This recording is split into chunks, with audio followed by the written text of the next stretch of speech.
Hello and welcome. It's 10 a.m. on Friday, the 6th of March. You're tuned in to our mid-morning newscast here on Arirang TV. Thanks ever so much for joining us on what is turning out to be really rather a nice early spring day here in Seoul. I'm Mark Broome. Let's take a look at the headlines. After holding summit talks in Abu Dhabi, Korea and the UAE agreed to broaden their ties, signing a number of deals related to the food, culture and medical services sectors. The U.S. ambassador to South Korea, Mark Lippert, is recovering in hospital after being slashed in the face in Seoul on Thursday. Police raid the attacker's home and office for evidence. Plus, there is now confirmation that the Korean-Canadian pastor who went missing in North Korea 5 weeks ago is being held by the communist state's authorities. But we start with the latest developments following yesterday's appalling knife attack on the U.S. ambassador to South Korea, Mark Lippert. The U.S. envoy spent the night at Seoul's Yonsei Severance Hospital, where he is receiving treatment for the wound to his face, a deep gash that required 80 stitches. Now, Lippert is expected to remain there for the next few days. The attacker, 55-year-old anti-U.S. activist Kim Ki-jong, is in police custody and could face charges including attempted murder and assault on a foreign envoy. Officers raided Kim's home and an office he frequented early Friday morning to get more evidence and to see whether anyone else conspired with him. Now, Kim insists he acted alone in the premeditated attack, which he says was in protest at the joint military drills between Seoul and Washington. Kim is known to have a history of radical behavior. He received a suspended jail sentence in 2010 for throwing a small piece of concrete at the Japanese ambassador to Seoul. He also set himself on fire in 2007 in front of Korea's presidential office of Cheongwadae, leading to full-body burns. U.S. Secretary of State John Kerry has called the attack on Mark Lippert senseless. Kerry has tweeted that his thoughts are with Lippert and his family at this difficult time. He added that he was grateful to the Korean people for their support for Lippert and the outpouring of well wishes. Now, US-based Korea experts mostly view the incident as a lone wolf attack, and it's nothing, they think, that should affect Korea-US relations at the national level. Bruce Bennett, who is a senior defense analyst at the RAND Corporation, said the attack could actually strengthen the two countries' alliance by giving even more justification to the need for their annual joint military exercises. Commenting on CNN, senior fellow at the Council on Foreign Relations Scott Schneider said the incident will likely strengthen public support in Korea for Seoul's alliance with Washington. And despite the attack on the US ambassador, the apparent motive for the attack, 2 annual joint military exercises are going to go ahead as planned, are happening as planned. Commander of the US Forces Korea, General Curtis Scaparotti, told reporters on Thursday that this incident will not affect the drills.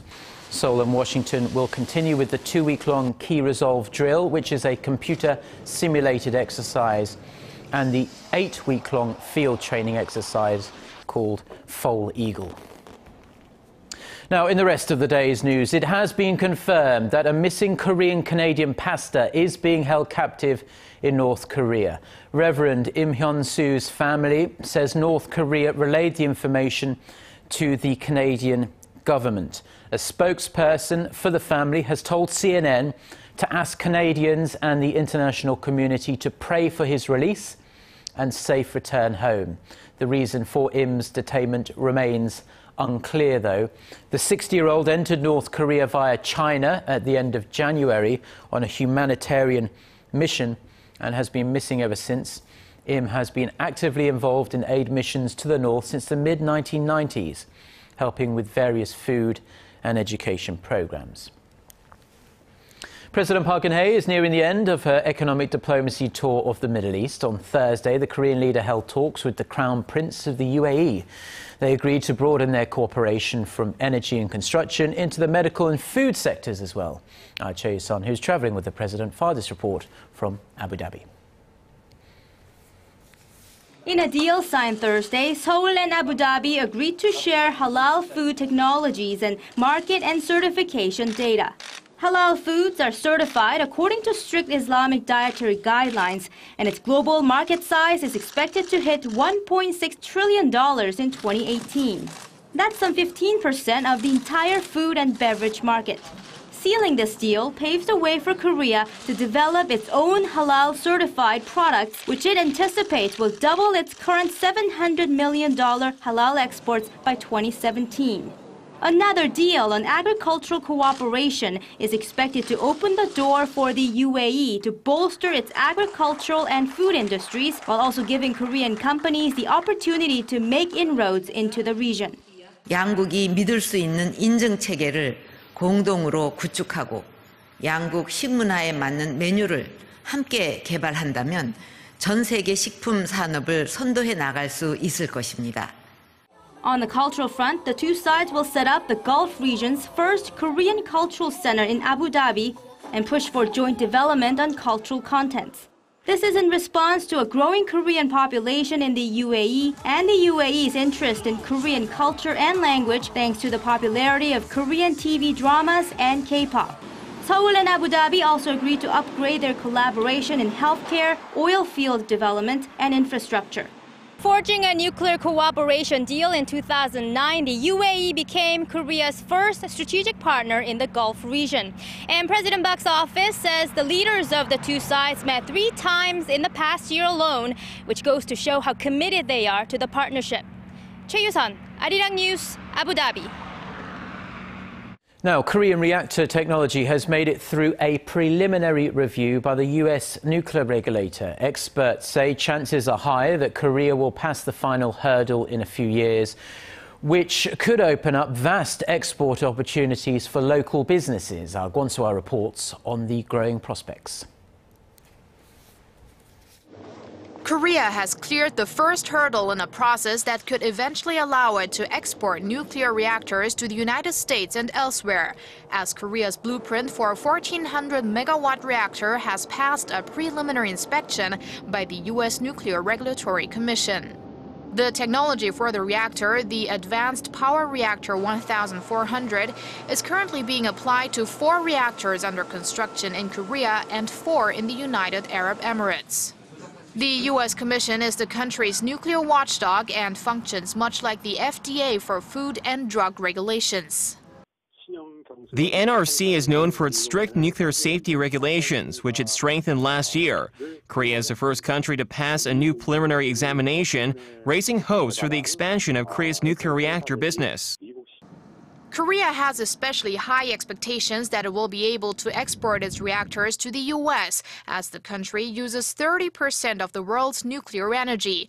But around 30 of its aging nuclear plants will have to be shut down in the next 10 to 20 years, meaning the demand for replacements will be high.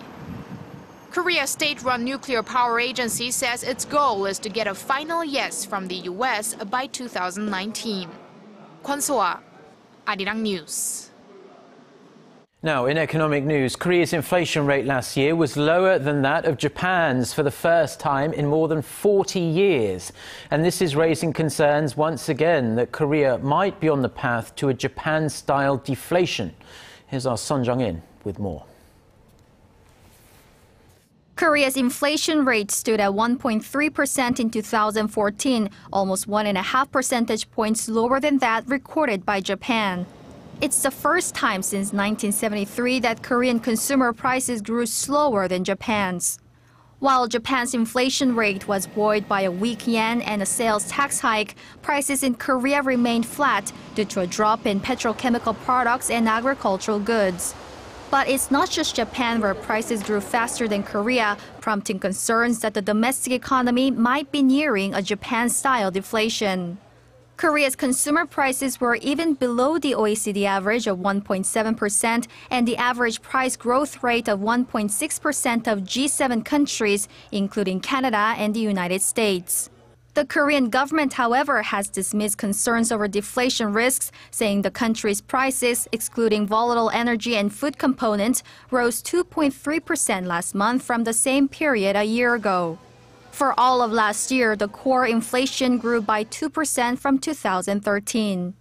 An unnamed finance ministry official says that the government so far has no specific plans to tackle the country's low price trend. 손정인, 아리랑 뉴스. Now to the third and final part of our three-part series, looking at how the economic slowdown in China is affecting Korea. And today we're going to see how it's a mixed bag, really. Some local exporters are actually doing better than ever in China, despite the downturn there. Shin Se-min reports. Korea's #1 rice cooker manufacturer, Kuku Electronics, says its leading foreign customers are Chinese.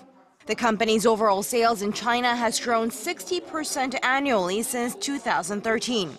Such demand even spurred Kuku to go public on Korea's main bourse last year. Our premium strategy on Chinese consumers has worked out well. Our cooker caters to Chinese food and cooking culture, which has helped to bolster sales. Kuku Electronics isn't alone. Korean-made consumer goods ranging from home appliances to beauty and fashion items are seeking to expand its presence in the Chinese market, a market that's rapidly growing in tandem with consumer demand. Despite growing success in the Chinese market, the total demand for consumer goods stands at a mere 4%, but for intermediate goods, it's well over 68%. It's a significant gap, but experts are hopeful that the Korean wave and improved income and living standards in China will help stoke local spending. The Chinese government has been fostering consumption driven by economic development. This means its slowing growth rate won't significantly hurt Korean exporters. Experts say Korean companies should invest more in marketing and branding their goods so they can keep up with the competition coming out of countries like Japan and France. And with the Korea-China Free Trade Agreement set to take effect next year, Korean exporters will have even more opportunities to make their mark, just like Kuku Electronics. Shin Se-min, Arirang News.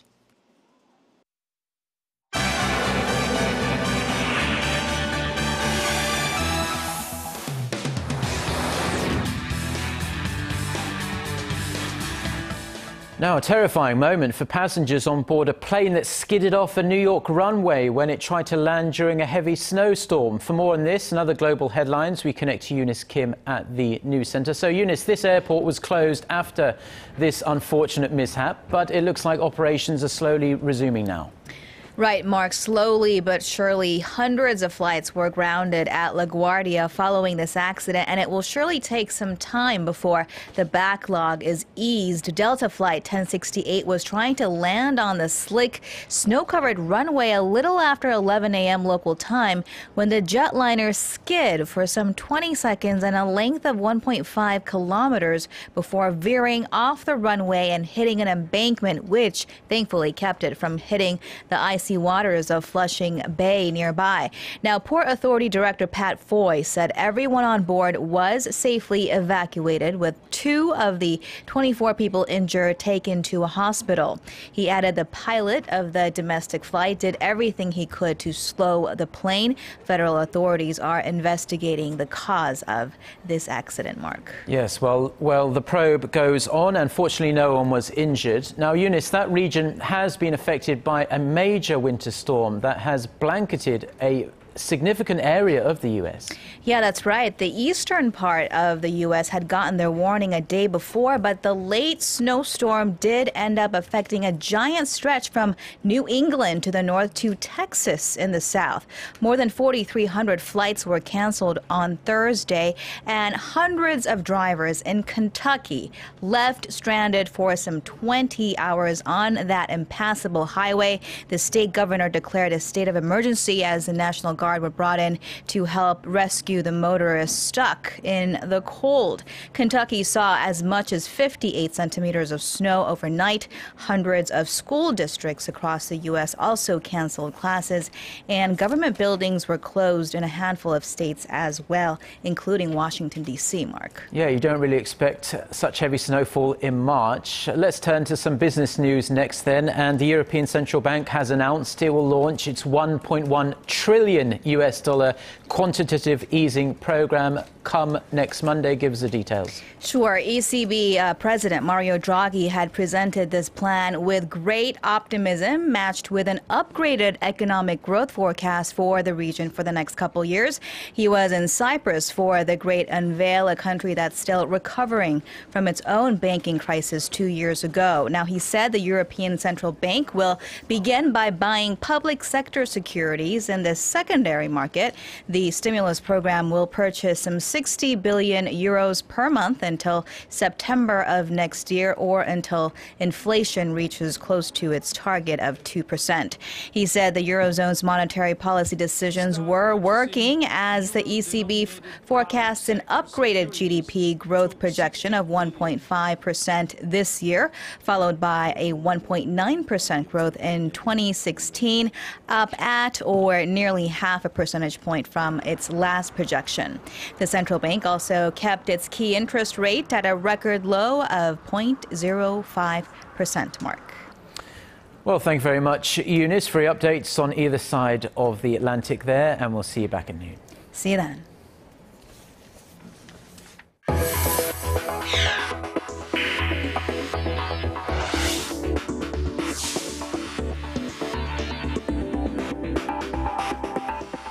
Now we have some great news for our viewers in Spain, as ARIRANG TV has signed a contents and production exchange deal with Spain's public network RTVE. Under the agreement, the two stations will exchange programs and news in case of a major breaking event or current affairs. The two-way content will be provided free of charge.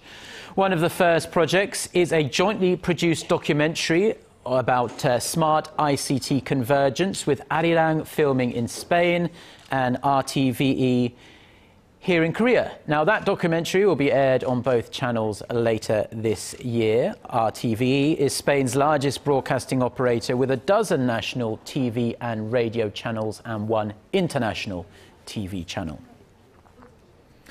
Now, the many works of Korea's first video artist, Park Jung-ji, have been put on display at Korea's National Museum of Modern and Contemporary Art south of Seoul. The exhibition will run through the end of May. Im Yoon-hee takes us there. Where exactly does chaos meet order? The East meet the West. Korea's first video artist, Park Jung-ji, explored where seemingly polar opposites clash, but also where they can coexist. Video art was a new artistic medium, not just for Park, but also for the world. And as for Park, media became just a tool for an artist bent on finding the place where traditions of Korea could harmonize with the new Western world, and where nature coincides with humanity. These artworks are on the foundation of nature, but also on Korean traditions. He wanted to find harmony with Western formal language in Korea. Things like rocks, trees, and rivers, they can be found around the world, anywhere you go. And naturally for Park, they became art that harmonizes with humanity. And nature immediately became his focus, necessary to begin a piece. He would have to go looking for his materials in the great outdoors. The rocks gathered from nature would lead Park to his works, like this video stone tower, a work that would become key pieces to the development of his career, that project the same image as you would expect to see in nature. Park blurs the line between reality and illusion in this low-tech, naturally unnatural work. But his inspiration from nature goes much deeper than the materials he used. Park found a continuous cycle in life, and he conveyed that flow through his video art, each screen capturing another step in this circuit. He found this flowing connected system in the world and the cosmos, but also in his own two hands. For Park, one of the most important images is the hand. The hand has 5 fingers, but also holds the 5 senses, the 5 elements, and even the universe. The hand is close to you. It's something you use and see every day. So for Park, this was a big part of his search to find harmony in our world.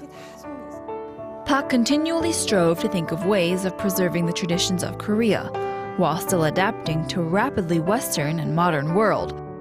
He was always looking for a unique angle of Korea, and as a result of his perseverance, he just may have found that perfect center. Im Yoon-hee, ARIRANG News.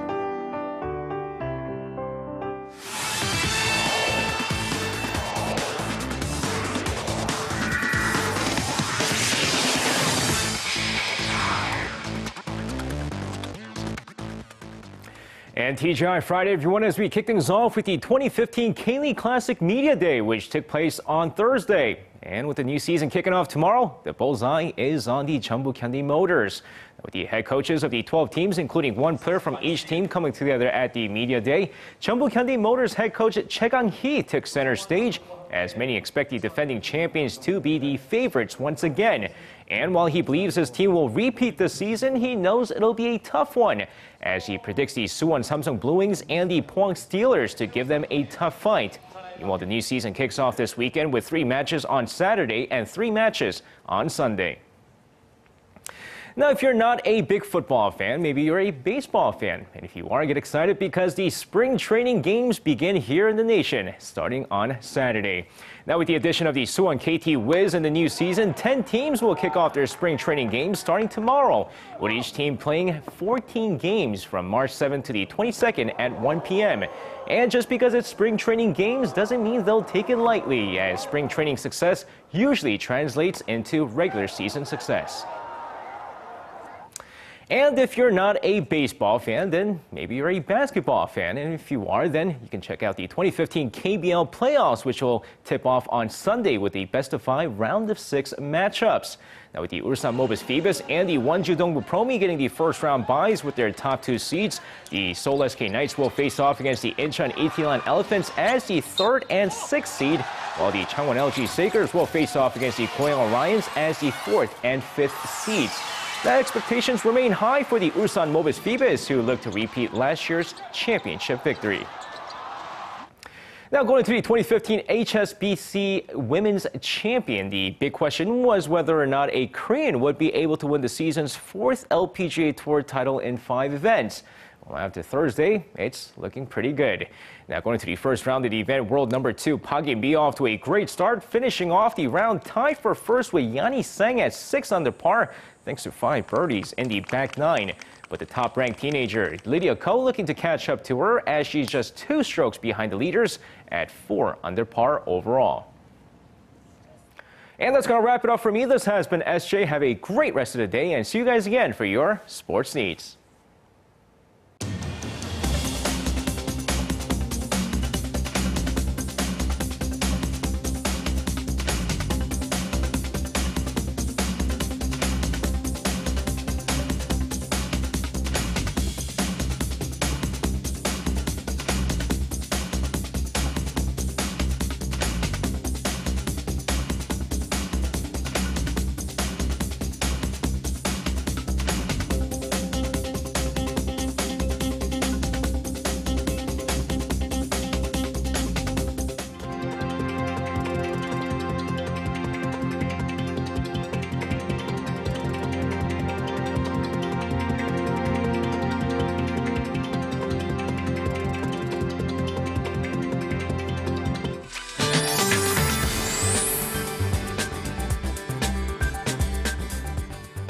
Well, it's Gyeongchip today, the 3rd of the 24 solar cycle, and it literally means awakening day of insects and frogs by warm spring weather. And things will really warm up today. Chilly morning will turn to mild afternoon, hovering near 10 degrees in the metro area and over 10 for the southern provinces. And a fair amount of sunshine will dominate the whole peninsula today, finally making it feel more like spring this this afternoon. So on that note, let's take a closer look at the readings for today. So the daytime high here in Seoul will climb up to 9, while Daegu and Gwangju peak at 11 and 12, and Busan will top out at 10 this afternoon. And as for the other regions, Jeju Island and Daejeon should see a high of 10 and 11, and Dokdo only rises to 5. And the temperature readings will be even warmer for the upcoming weekend, but beware of big temperature difference between lows and highs and dress accordingly. That's all for Korea, and here's international weather for viewers around the world.